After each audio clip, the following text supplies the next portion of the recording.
BRS party నాయకుడు శాసనసభ్యుడు హరీష్ రావు గారు ఏదైతే పదే పదే ఏదైనా విషయం పైన విచారణకి పిలిచినప్పుడు దానిపైన వెళ్లి మరి నిజంగా బాధితుడా, మరి ఆయన కూడా బాధింపబడ్డా లేదా ఆయన తప్పు చేసిండా అనే దానిపైన సంబంధించిన డిపార్ట్మెంట్ ఎంక్వైరీ చేస్తుంది.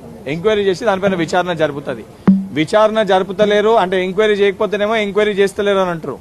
దేని గురించి అని ఎంక్వైరీ చేస్తేనేమో న్యాయస్థానాలను ఆశ్రయించి సుప్రీంకోర్టు, హైకోర్టు అని చెప్పి మాట్లాడతారు. సరైన పద్ధతిలో ప్రొసీజర్ ప్రకారంగా, సిస్టమ్ ప్రకారంగా వ్యవస్థ తన పను తాను చేస్తుంటే ఈ షో ఆఫ్లు ఎందుకు, ఈ నాటకాలు ఎందుకు?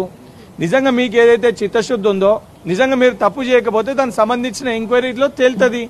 న్యాయస్థానాలు కూడా దానికి సరైన తీర్పు అదే రకంగా ఇస్తాయి.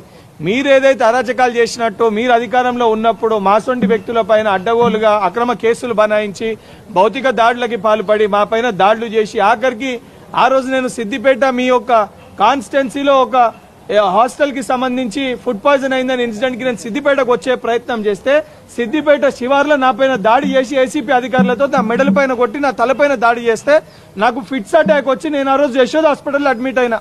మరి ఇంత నీచానికి దిగజారిన మీరు ఈ రోజు సిస్టమ్ గురించి మాట్లాడితే చాలా హాస్యాస్పదంగా ఉంది. ఇప్పటికన్నా ఫోన్ ట్యాపింగ్ వ్యవహారంలో అనేక మంది ఇబ్బందులు పడ్డ మాట వాస్తవము, అనేక మంది ఫోన్ ట్యాపింగ్లు చేసిరనేది వాస్తవము. దీనిపైన స్వయాన మీ మర్దలు గారు బయటకు వచ్చి తన ఫోన్ కూడా ట్యాప్ చేసిరని చెప్పి మాట్లాడింది. ఇప్పుడు ఆ ఇన్వెస్టిగేషన్ లో భాగంగా మరి నువ్వు బాధితునివా, బాధించినవా, దానికి సంబంధించి ఎంక్వైరీకి ఏదైతే నేను పిలిచి దానికి చేయడం జరిగింది. ఇన్వెస్టిగేషన్ చేస్తుర్రు. నన్ను కూడా ఇన్వెస్టిగేషన్ లో భాగంగా నన్ను కూడా పిలిచి నన్ను కూడా ఎంక్వైరీ చేసిర్రు.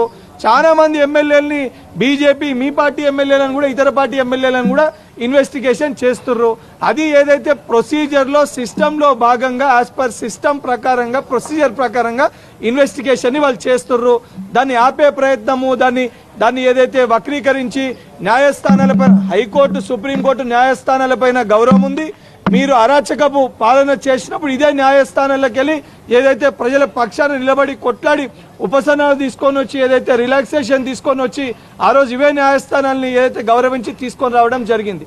కానీ ఈ రోజు ఇన్వెస్టిగేషన్ జరిగితే అది ఏ విషయం పైన ఒకవైపు మీడియాలోకి వచ్చి ఇన్వెస్టిగేషన్ కి నేను సిద్ధమని చెప్తూనే మరొక వైపు న్యాయస్థానాల్ని ఆశ్రయించి ఇన్వెస్టిగేషన్ కి సహకరించక ఒక డ్రామాలు, ఒక నాటకాలు, ఒక షో ఆఫ్ హరీష్ రావు గారు ఆడుతుర్రు.